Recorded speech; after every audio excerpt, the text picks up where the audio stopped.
Welcome back to the 1% Insight. Today I'm giving you a short recap of Dublin Tech Summit 2025. So whether you're into AI, innovation, or if you're listening to this podcast, B2B technology marketing, there's going to be some serious takeaways from this episode.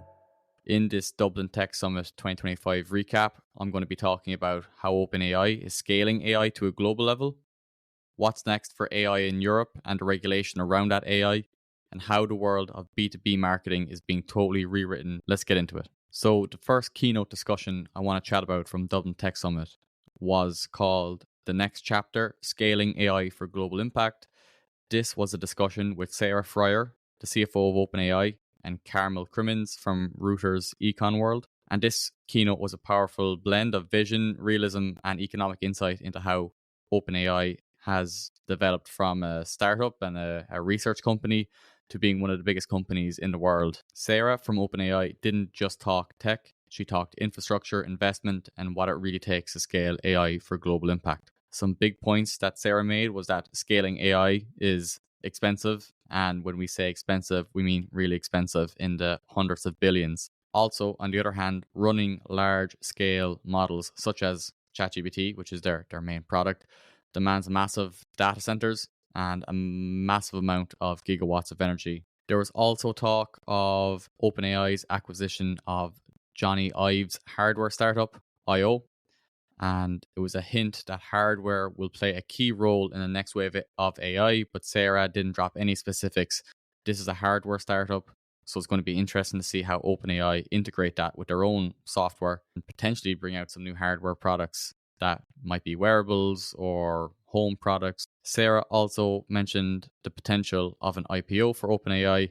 Now, nothing was confirmed, and she mentioned that it was not even on the cards, but it was something that could potentially happen one day where it would go public. But what Sarah did emphasize was the need for trusted partnerships to deliver AI at global scale.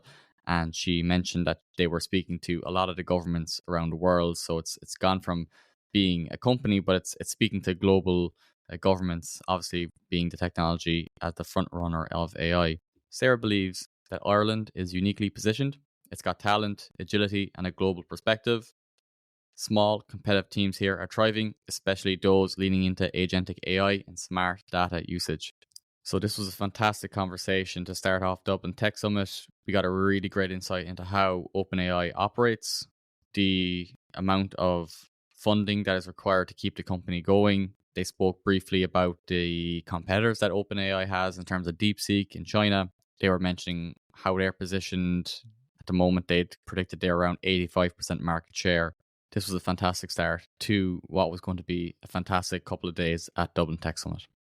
The next keynote I'd like to chat about was a keynote named Unlocking AI's Potential, Building the Next Generation of European Innovation.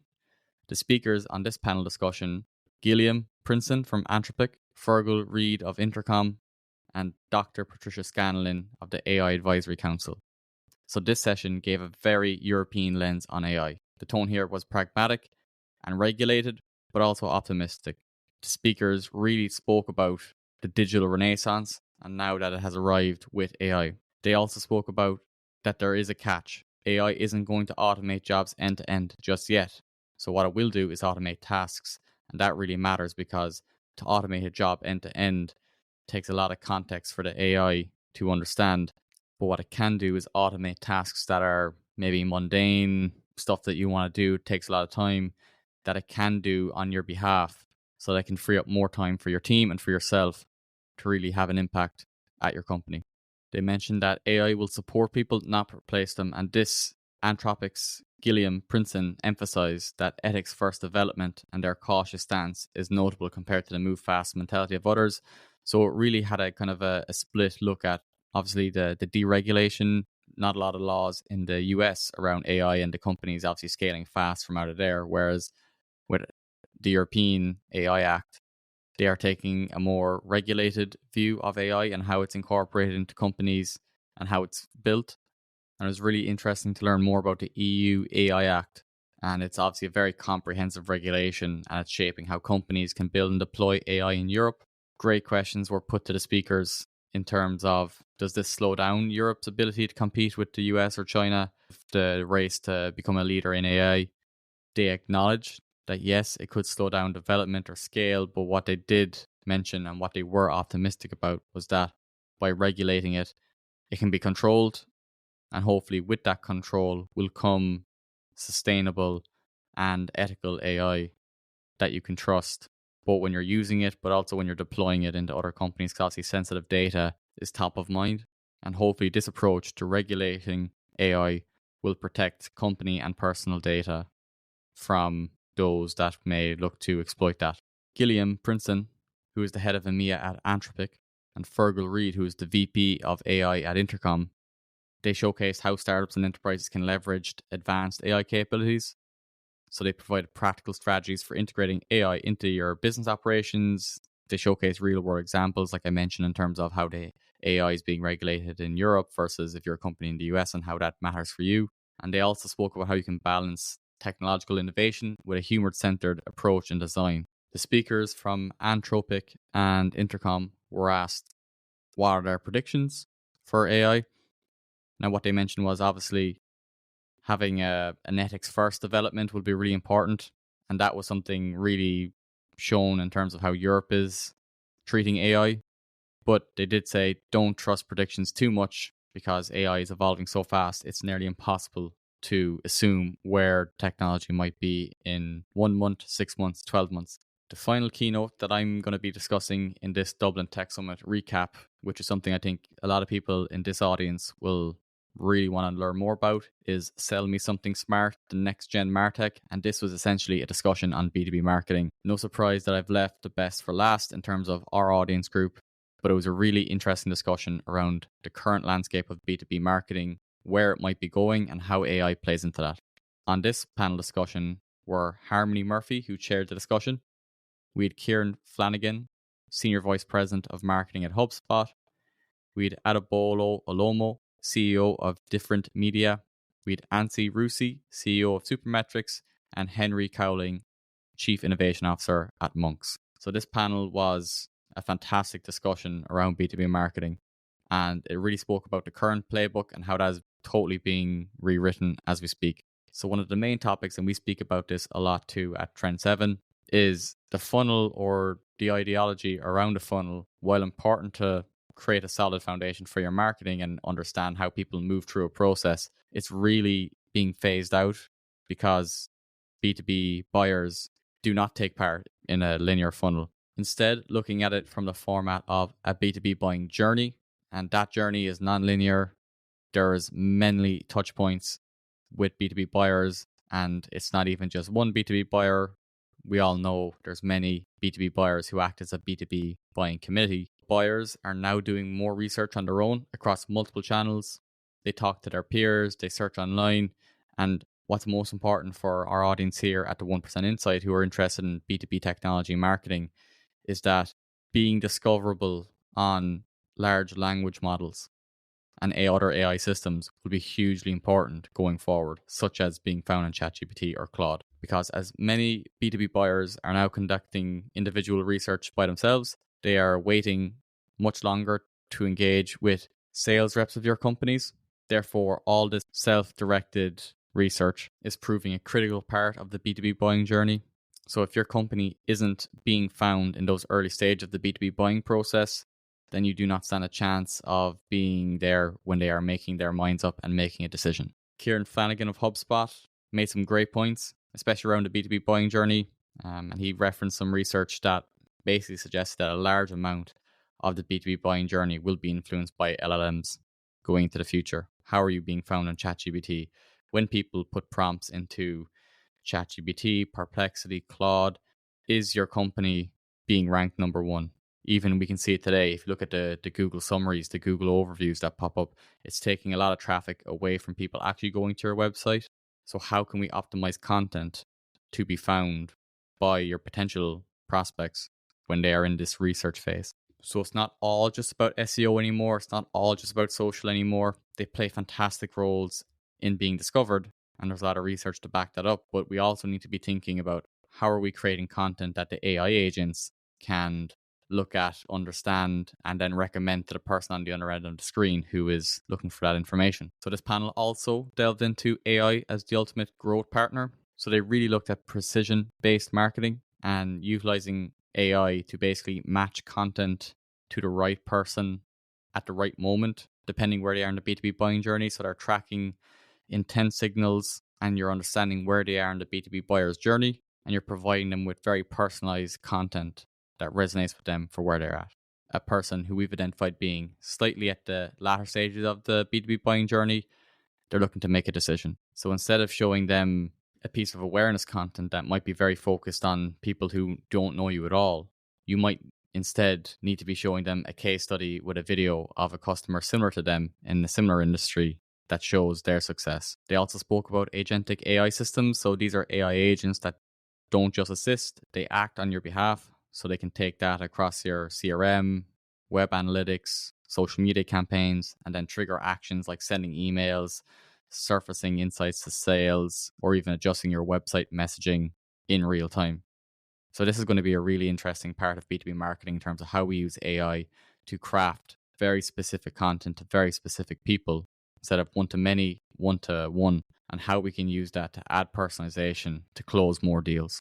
An interesting concept in terms of, if a B2B buyer lands on your website, instead of landing onto a static homepage, they see a dynamic AI generated experience tailored to who they are, what they need, and where they are in their journey. These tools are here and are being improved day and day. And this is just one example of how B2B marketing might change through the development of AI and how we can engage our B2B buyers and our B2B prospects throughout their journey. Panel also spoke about how content is king, but the context of that content and the context of who it's speaking to is key. The most effective B2B marketers they had mentioned are crafting hyper-personalized, intent-based content for very specific micro audiences within their ICP, so their ideal customer profile or persona. Content needs to answer the question, what do they need at this moment, depending back to the B2B buying journey.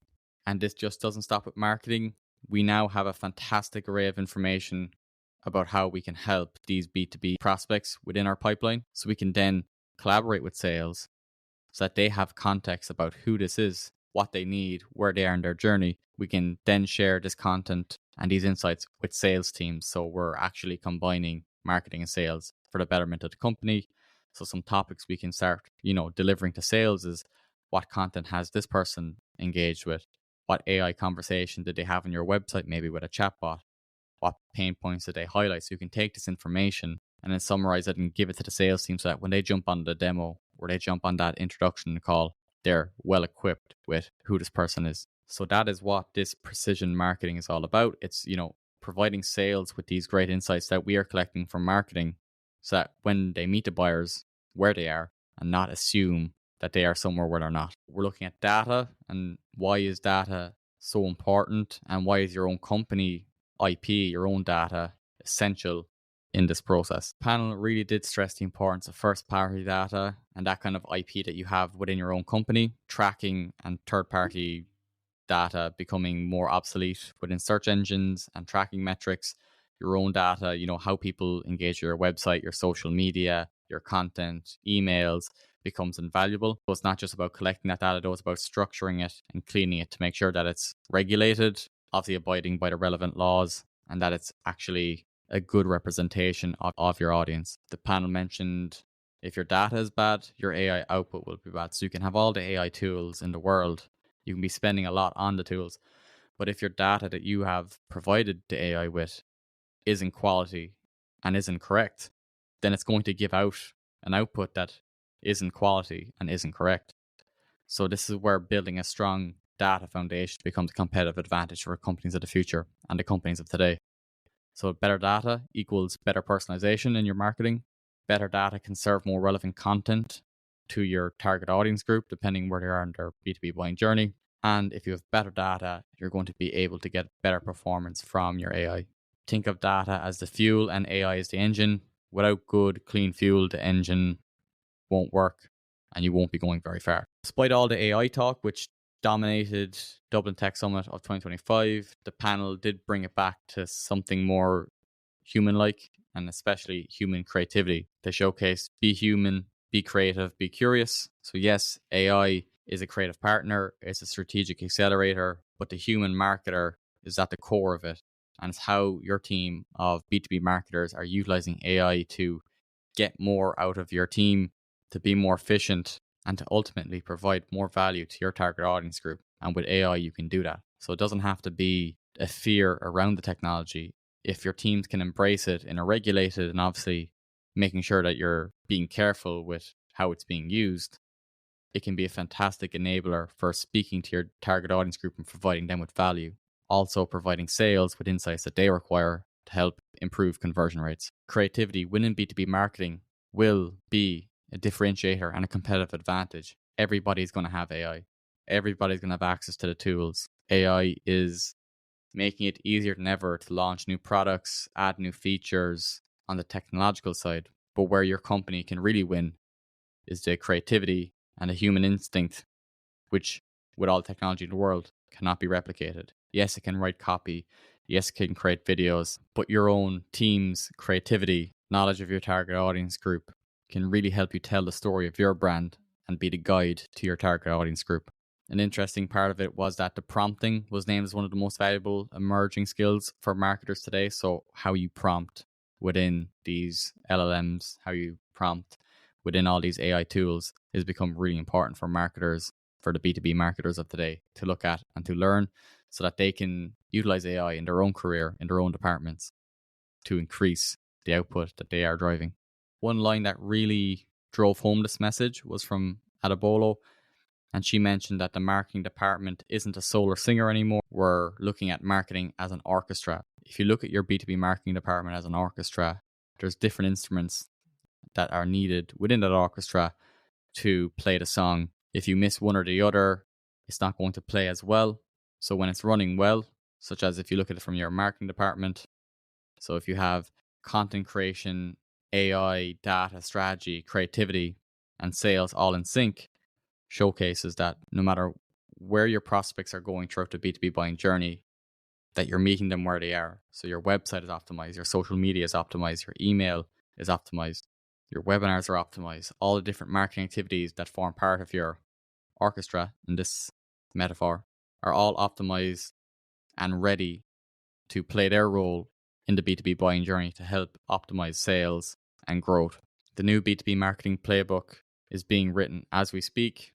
It's dynamic, it's creative, it's data-driven, it's involving AI, and it's being personalized to the B2B buyer.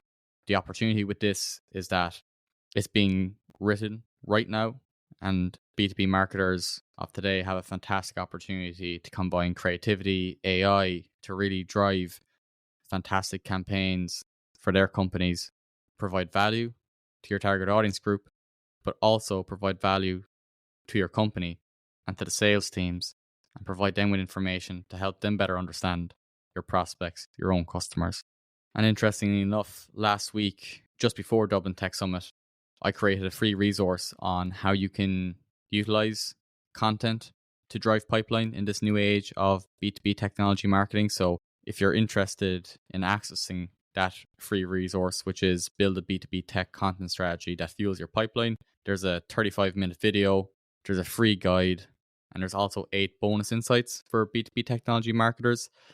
You can go to trend7m.com/B2B tech and you'll be able to access that for free. So to recap on the Dublin Tech Summit 2025, it was a fantastic 2-day event. There was fantastic companies in both technology software, technology hardware, across many different industries that were showcasing their products and their services. And it was great to speak to everyone there. The keynotes were fantastic, and the speakers and panel discussions throughout the 2 days were very insightful and showcased where the future is going. Based on the keynotes that we spoke about today, OpenAI is betting big on their partnerships, their infrastructure, and making Ireland too a key player in how AI is being rolled out and adopted by both companies and the general public. European AI is focused on a more ethical approach, so human-first innovation. And for B2B marketers, especially those in B2B tech, it's time to rethink your strategy. And if you're not optimizing for AI and including it in your workflows where possible, you're missing out on a lot of efficiency, a lot of personalization, and B2B technology marketers really need to understand the new landscape that is coming to B2B marketing. They need to understand the B2B buying journey and ultimately know their target audience group better than the other competing companies, so that you can understand their pain points, their desires, their motivations, and provide them with value. There was one theme that tied all these keynotes together, is that AI is no longer futuristic, it's foundational. It's how you apply the AI, so ethically, strategically, and creativity, that will define your success. You can have AI within your company, but you could use it really badly, and those can have very negative complications and implications for your company. But if you do use it ethically, strategically, and creativity, it could unlock a whole new area of growth for you and your company. Thanks for listening to this episode. Make sure to subscribe to the 1% Insight and share this if you found this helpful, or if you think anyone else would like to know what went down at Dublin Tech Summit. And for anyone that I might have met at Dublin Tech Summit last week, feel free to reach out to carry on the conversation. And I'd love to hear your thoughts on this episode or how you found these keynotes.